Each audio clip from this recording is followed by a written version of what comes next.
2 army soldiers were killed and 6 others injured after terrorists targeted an Indian Army's camp in Jammu.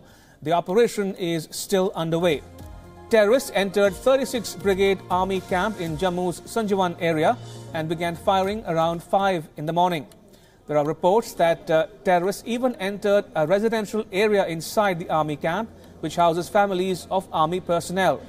One of the terrorists entered family quarters of Army JCO as well.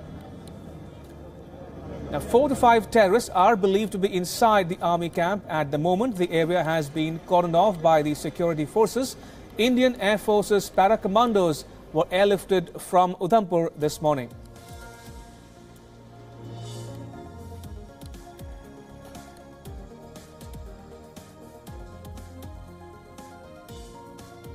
Reports, as per report, around 4:45 in the morning, there was a attempt.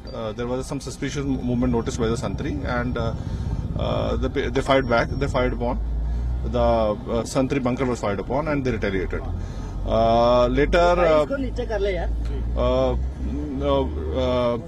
we suspect that the militants have the number is not known. They have been cornered in one of the family quarters.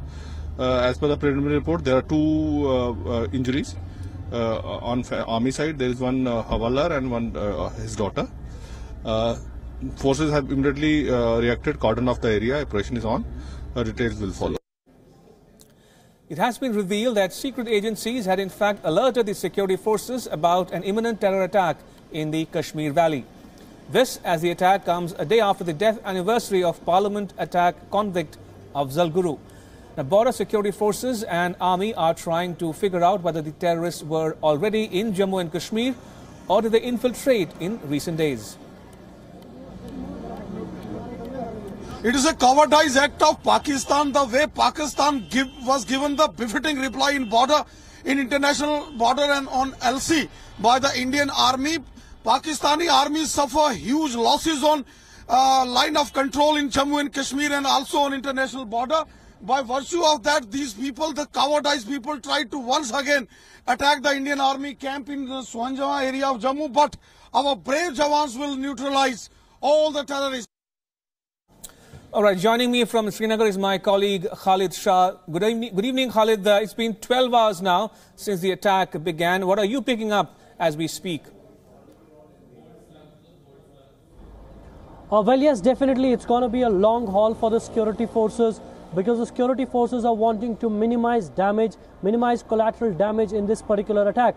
Because remember, the residential area where the terrorists were holed up is still under their control. They have moved to a concrete construction area from where they're firing, and intermittent firing is going on from the both sides. What is important to mention out here is that the security forces cannot use any sort of RPG grenades or some sort of a shell to gun down the building, because there are residential areas outside the compound as well. So it makes a little difficult for them to kind of go in an overall all-out attack. But yes, the security forces are slowly trying to zero in to the exact spot where the militants, the attackers are indeed cornered. But they are indeed wanting to take their full time to minimize the damage to their side, and as well as damage to any of the civilian who might be around that area. Pertinent to mention here that one of the attackers has already been gunned down. Earlier today we heard reports that 3 to 4 gunmen were present there when the attack started at 4:55 a.m. in the morning. Entire Jammu area has been put on high alert. Outside the venue of the compound where the attack took place, Jammu and Kashmir Police and Army is manning the area outside to make sure that no one really manages to flee off. We were also earlier today told that para-commandos were flown in from Udhampur to deal with the attackers inside the compound. Meanwhile, a high alert across Jammu and Kashmir. The security forces are indeed have been put on high alert because the group Jaish-e-Mohammed, which is believed to be behind this attack, the sources are telling us that this is the special squad of Jaish-e-Mohammed called Afzal Guru squad. Same squad was responsible for many other attacks previously, and they seem to be a very well-trained kind of an outfit which has a high combat ability and endurance in the combat. So clearly the security forces right now willing to take their time, not wanting to have many damage, as the damage of life, and as well as any collateral damage. Right. Khalid Shah in Srinagar, thank you for your inputs.